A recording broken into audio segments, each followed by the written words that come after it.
Well, there are many amazing things that take place in this gospel passage, and we could take off and reflect on many of them, but there's one short phrase that I think is worth reflecting and can kind of tie them together.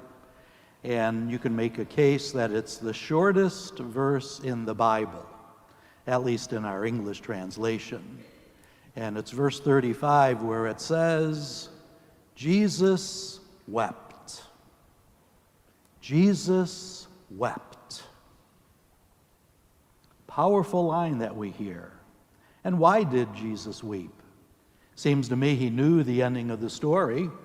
I mean, he was God and he could raise Lazarus, and he did. And yet in the midst of it, Jesus wept. Now, most of us, dare I say, have experienced the death of someone close to us. And we know what those feelings are like. And we can cry. It touches us in our hearts. I remember when my father died over 16 years ago, Gary wept. And so did others. So we all have those feelings. So it seems to me that even in our grief, that's holy.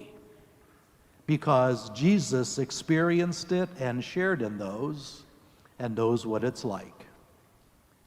The good news, too, in the midst of all this is even in the midst of grief, like in this narrative with Martha and Mary and the crowds, Jesus comes to us in the midst of what we're feeling and experiencing, and even enters into those things with us. And I'd like to say he cries with us at times. Challenges us not to stop there, but to look beyond, and yet Jesus wept. He comes to them in their grief. He comes to them at their time of need. Even if it seems like he's delayed, he does come. And if we look with the eyes of faith, like the blind man who all of a sudden could see last week, we can see Jesus comes to us. He enters into things, and he wants us to recognize his love. Do we do that? Do we do that? But in the midst of it, it's as if Jesus says, know that I'm here with you. I've experienced this too. And know that this suffering, if we unite it with Jesus, can be redemptive. It can make us more holy. Jesus enters into it, and he accepts us and what we're experiencing. And he knows what we need, just like he knows what Martha and Mary and the others needed. Did he really do Lazarus a favor by raising him up? I don't know, because Lazarus would die again. And only after that would he experience fullness of life in the resurrection.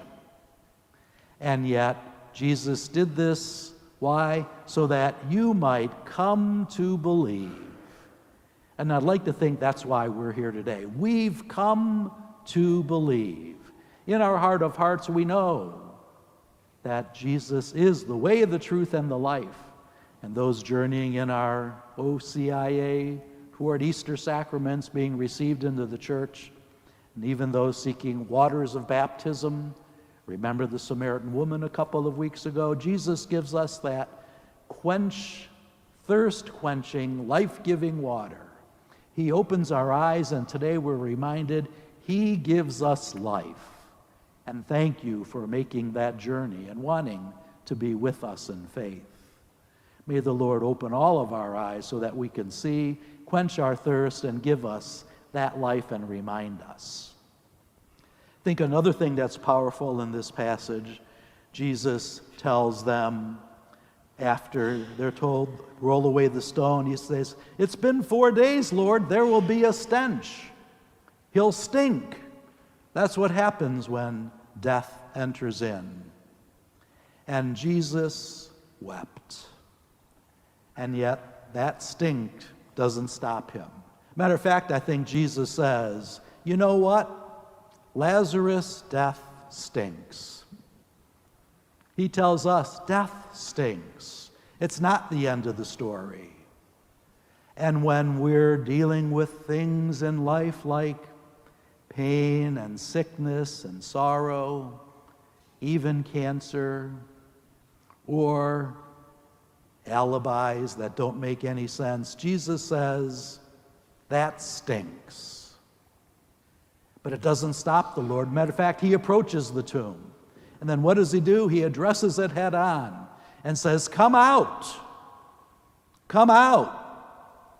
And he calls us by name, just as he called Lazarus to come to life, to leave death and sin and those things that stink behind, and maybe even weep over them.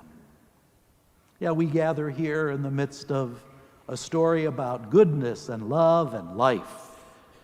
And for those who believe, we know that that is the story. Jesus is life and wants us to share that life with him. Even in the midst of the difficulties, he's saying, I'm there with you.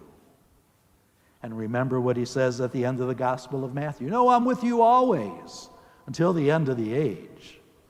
So let's recognize Jesus with us in our joys, in our grief, in our sorrows, in our struggles. And he wants us to allow him to lift us up as he calls us by name. So we are gathered here. We've come to believe in his way, his light, his life, his love.